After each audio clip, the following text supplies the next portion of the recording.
Oh, if you think this shirt that I've got on is wild, and it is, you should have experienced the last year in my life. I'm not kidding. I'm going to tell you all about it today and going to give you some information that you need to pay attention to. It might save your life. For real. That's right. Here on another episode, finally, after 10 months, finally, of One Bad Podcast. Woo-hoo! You made it. You found One Bad Podcast. Bad.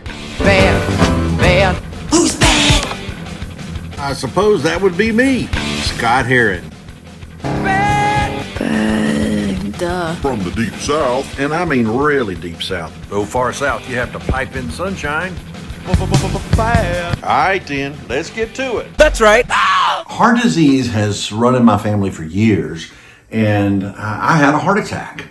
Yeah, caused from heart blockage. So I don't know how many of you know that or don't know that, but we're going to talk all about it because having known that heart disease was in my family, I always wondered what it felt like, what the symptoms were, what it was like to experience heart blockage and how I would know. And if I was having trouble with my heart or had a heart attack, how I would feel it, what it would feel like. And we'll even discuss later on what heart surgery felt like, because I had heart surgery. Check it out. I got a crazy new scar. See that? We're gonna talk about the heart surgery. I'm gonna let you know what it felt like, what I dealt with when I went through that, because it was bizarre. I had some crazy things happen. So we're gonna talk about that too. I am no healthcare professional. I'm not giving healthcare advice. I want you to know one piece of healthcare advice that I will give, and I'll give it more than once, and that is that if you are experiencing something that you have a question about, you need to go see your doctor and have it checked out. That was the problem that I had, and I didn't do it. So as a result, I had a heart attack. I'm very blessed to even be alive right now. There's also part of this story where I believe I died, and I'm going to tell you all about that. It's crazy. The heart of the problem, and if you're wondering, well, Scott, you always talk about biblical things, and you always talk about the Lord Jesus and all of these things. I'm going to kind of do a little bit of that today too. So just bear with me, and you're going to hear that. So the very first time that I experienced what I thought something was not right was walking into work from lunch one day. I got out of my truck and I'm walking in and I'm like, and, I was about halfway from my truck to the front door of the store that I work at. And I was like, man, I'm out of breath. Just like I couldn't get my air. No pain. It didn't hurt. I just was really winded. And I'm thinking, man, this walk shouldn't be this hard, and it's like I didn't have, I couldn't explain. You hear people say it felt like an elephant sitting on my chest. It felt like, my tightness. Mine was just out of breath. I could not get my air. I felt like I'd been running a marathon. That was the first time. The second time that I really remember it, and I wonder if I wasn't going into a heart attack this time. My little house is built right outside my mom's back door. Take care of my mom. She's got Alzheimer's disease. And right outside the back door is a wood shop that my dad had before he passed away. And I took his wood shop and I turned it into a living space, a tiny little one-room studio apartment looking tiny house, so that I could be here with my mom. And we were putting flooring in there there was a friend of mine was here that I work with, and he was helping me, and we were putting flooring in this house or in this room. And I remember standing up, and at that point, I just didn't feel right. I had this, I couldn't get my air, thinking about it, I'm almost feeling it now. And something just was not right. And I didn't know exactly what it was. And I felt like I needed to sit down. I just felt like I needed to stop, take a break and sit down. So I got a chair and I sat down. And this was when my daughter, my oldest daughter, came and told me, she said, Dad, this was actually, I think, right around Father's Day. And she gave me a Father's Day card. And in the Father's Day card was the announcement that my grandson was on the way. I was just overjoyed. And the excitement of that, and just, I couldn't get my air. I was like, I had been running, but I wasn't. I was sitting in a chair, and I'm like, wow.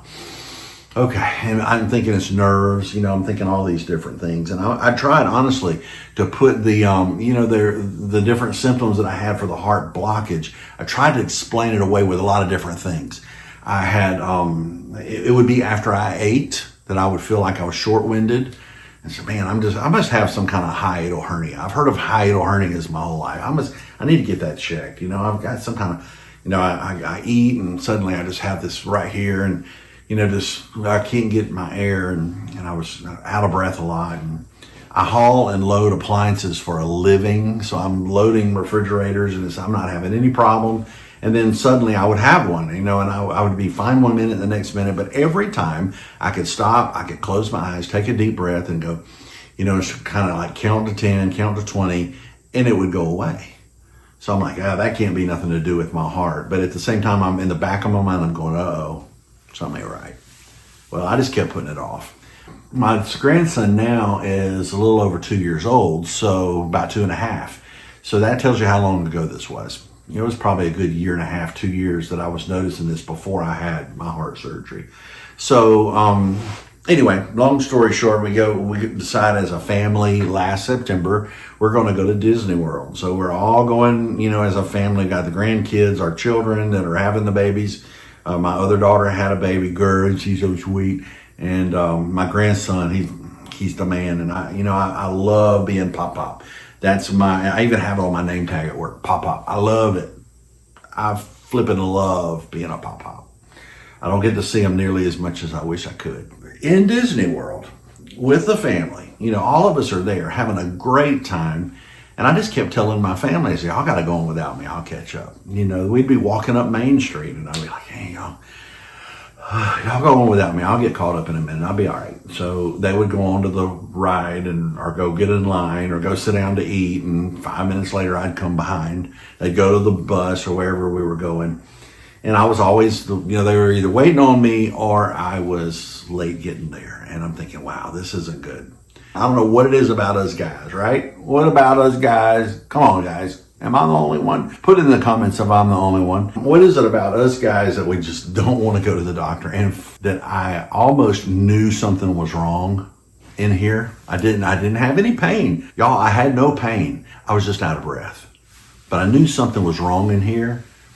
And I just was afraid to hear the words from the doctor. I didn't, because my father passed away with heart issues. He was 55 when he had his first heart surgery. Guess how old I am today? I'm 55. It's not my birthday, but today I'm 55 years old. I was scared of the results. I was scared of the diagnosis. Flat out. I was afraid. So anyway, we get back, and I kept telling my wife, I don't want to go, man. I don't want to go. I'm going to be okay. It's just digestion. Give me a Tums, I'm going to be fine. I got back from Disney World. She made me schedule an appointment the first week after we got back. I went to see the doctor. The doctor said, yeah, something's not right. I don't know what it is, but something's not right. Cool doctor, man. He was such a good friend of mine. He's passed away, and now he's no longer with us, but he was a great guy. And he said, let's get you in to see a cardiologist and just let him take a look at you, maybe get you scheduled for a stress test. Well, first of all, I'm walking in. This is weird to me. I think this is the Lord. I'm walking in from my car to the clinic, and we had to park in the back 40, way off. I'm walking from my car to the clinic, and I'm thinking, man, this is a long walk. And it happened in the parking lot. I'm like, it was right after lunch I had eaten. And it was always after I'd eaten. That was weird. But I got in there and I told her, I said, listen, I know you want me to get on this treadmill and you want me to do the walk thing, get my heart going. I'm thinking it's probably just something that I ate. And she said, oh, well, we'll figure it out. It's no big deal. And so I got on the treadmill. I told her I was already having a little bit of issue, so they put all the things on you, and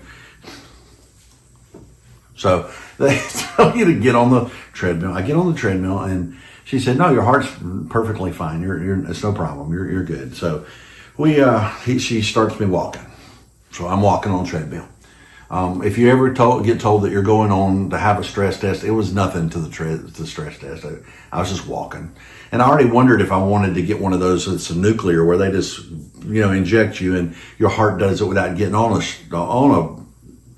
treadmill. But I felt like I needed to get on the treadmill. So that's what I did. Got on the treadmill and I'm going. I had been on the treadmill about 45 seconds. She already had it inclined and I'm working pretty hard. She said, your heart's not doing anything, just relax and walk. So I'm walking. And at about a minute, she said, yeah, your heart's doing great. Just keep on going. Keep on going. We're going to keep you on here X amount of minutes. And at 1 minute and 27 seconds, she stopped and she said, sit down. And I told her, I said, I'm feeling it, a little bit, kind of out of breath. Sit down. So I sat down. She flipped the lights off. I'm like, okay, she's flipping lights off. What's going on here? I'm sitting in the chair. She's got a student that she's teaching there in the room with us. She told the student, get his blood pressure right now. So the student puts the cuff on my arm, and they, they're doing the blood pressure. She's like, there's something wrong with this machine. She said it's not registering. And so she says, try this one. She puts the electric thing on. It doesn't register anything. She says, we'll be right back. We're going to go see if we can get another cuff. And she leaves the lights off and she goes out there and she shuts the door. My wife is sitting in a chair right over there. And I can hear her saying in the hallway, there's nothing wrong with the blood pressure cuffs. There's something going on with his heart. I think he's in a heart attack. When she says the word heart attack, y'all, if I wasn't already having one, then I was then. I was like, oh no. So I sat there and I started doing that breathing thing and I started counting to whatever and it stopped. So in a minute they came back in, they took my blood pressure again and it was better. And she says, she said, we normally set you up with an appointment and a cardiologist and we have you go see him. But she said, that could take a couple of months. She said, we're not going to let you leave. We're going to walk across the hallway and let you see him now. Well, that's when I knew I was in trouble. I'm like, yeah. I said, something happened that's got her scared. Y'all, when I tell y'all her eyes were that big around, she was pale. She's like, you got to come over here and you got to talk to him right now. So we get over there and I talk to him. This guy comes in. This is the coolest cardiologist I have ever even thought of having. Looks like a surfer guy. He may be in his 30s. He comes in, he does this, he does that. He's reading the reports, blah, blah, blah. And he's like, yeah, man. He says, we got to get you in for a heart cath. So, my heart is pounding at this point. He puts me on something called a beta blocker. He says, I'll see you the next appointment that I have. We're going to get you in for a heart cath. He said, until then, go home. He said, don't do any strenuous exercise. Don't watch any scary movies. He said, stay off your feet, just relax. And I will see you back. I go to get the heart cath. And I remember laying on that table because they used to go in your groin and they would go up and they would look at your heart, and all this kind of stuff. And I laid there on that table and I remember thinking to myself how afraid I was. I was scared. And it dawned on me that I do a lot of praying. I do a lot of praying. There are a lot of days that I pray on my while I'm driving. I pray, in my head whenever I go to sleep at night. I'm praying. I carry on this kind of normal conversation with God throughout the day in my mind, and he and I had done a lot of talking. But it dawned on me I had never prayed about what's going on with my heart. I'd prayed about other people and their issues, their problems, and stuff like that. But this was a real issue. I think I had just had a heart attack just a couple of days before in my stress test, and here I am laying on this table having a heart cath. This time they didn't go in my groin. They went in right here. They went in right here. I'm laying on the table and he says, listen, he said, you won't feel a thing. He said, you won't even know what's going on. I said, knock me out. I don't want to know. Knock me out. So he did. He knocked me out.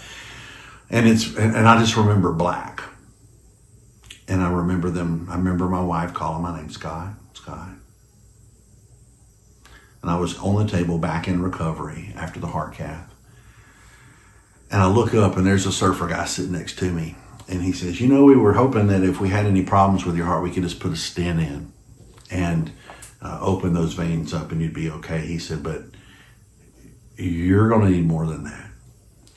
And I remember him saying, you're going to have triple bypass surgery. We're going to have to do open heart surgery on you. And I'm sorry about that, buddy, but that's the only way we can deal with this.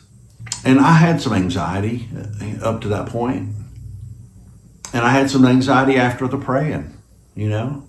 I had some anxiety with that, but I didn't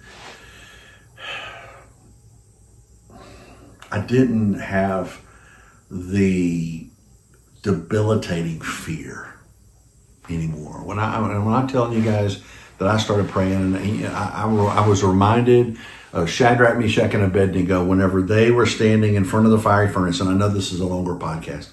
They're standing in front of the fiery furnace, and they said, "We will not bow down. We will not bow down," and they said, "Well, if you don't, we're going to throw you in the fiery furnace."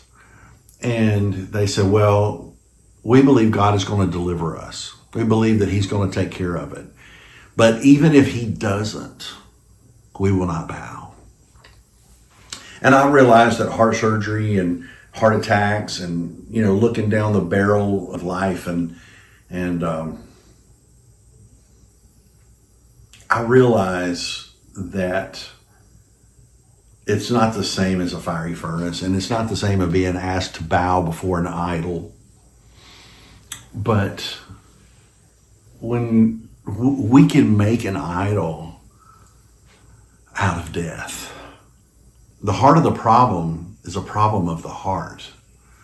Do we fear God more than we fear death? Now, I'm not talking about fear. There's two different words of fear. Do we trust, believe, do we feel like God is in control more than we're afraid of dying? And I truly felt like when I began to pray that and began to believe that and trust that I came to a point where if God would not have delivered me and instead I were delivered to heaven, I were to be going to be with Him, I believe I would have been okay. I trust Him. I trust Him. I believe in Him. That's not to say that He's going to heal my heart. I mean, I prayed that He would, and I believe He could, but that doesn't mean that He did. And y'all, with the things that take place that I'm going to tell you about in the next podcast, those things, the healing came, right? I'm better physically, and that's good, and I'm glad of that. But y'all learn so much about what having a true reverence and fear of God more than a fear of death.